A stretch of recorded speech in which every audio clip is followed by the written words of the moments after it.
Update po tayo sa lagay ng panahon ngayong may binabantayang low pressure area sa loob at labas ng Philippine Area of Responsibility. Kausapin po natin si Pag-asa Assistant Weather Services Chief Chris Perez. Magandang umaga at welcome po sa Balitang Hali.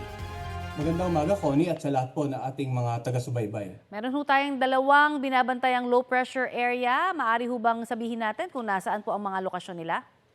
Tama po, no? So unahin muna natin yung isang low pressure area na nasa loob nga ng ating Philippine Air Responsibility. Kanina alas 8 ng umaga, ito ay nasa line 95 kilometers sila ng kasiguran Aurora. Sa ngayon, pinaka-trough or extension nito ay nakakapekto nga sa nakararaming bahagi ng Luzon, and we're looking at the possibility na within a 24-hour period ay maging isang, we're not ruling out the possibility na maging isang ganap na bagay ito, kaya continuous monitoring po tayo. Samantala, may isa ring low pressure area sa labas naman ng PAR, nasa line 2,750 kilometers silangan ng Northern Luzon. So itong dalawang low pressure area, yung pangalawang nasa labas ng PAR ay napakalayo naman po sa atin at wala pong mga lugar na direktang naapektuhan to sa mga oras na ito. Okay, pero yung nasa loob po, na sinasabi ninyong within 24 hours maaring maging bagyo. Saan ho ang mga lugar naman ang maaring maapektuhan kaya nito?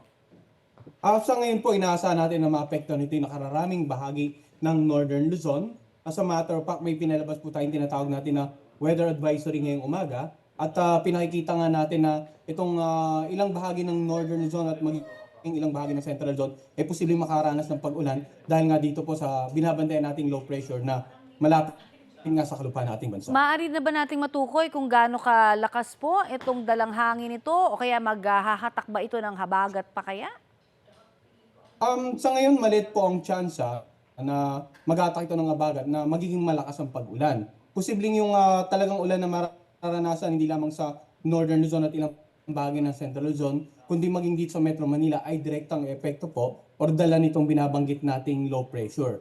Pero yun nga, yung tinatayaan nating mga pag-ulan ay posibleng makapagdulot ng mga pagbaha at pagguho ng lupa, lalong-lalo na dito sa mga lalawigan ng Cagayan, Apayao, Ilocos Norte at Ilocos Sur.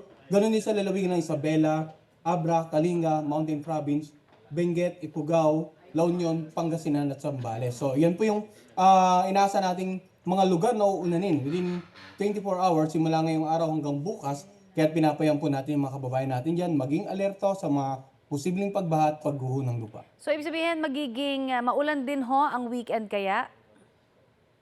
Well, inaasahan naman po natin na pagdating ng Sabado ay dahan-dahan magkakaroon ng gradual improvement ng weather, hindi lamang dito sa Northern Luzon, kundi maging dito sa Metro Manila. So we're expecting generally fair weather dito po sa Metro Manila, no? Pero may chance pa rin ng mga isolated na rain showers or thunderstorms, lalo na sa dakong hapon o gabi ngayong darating na weekend.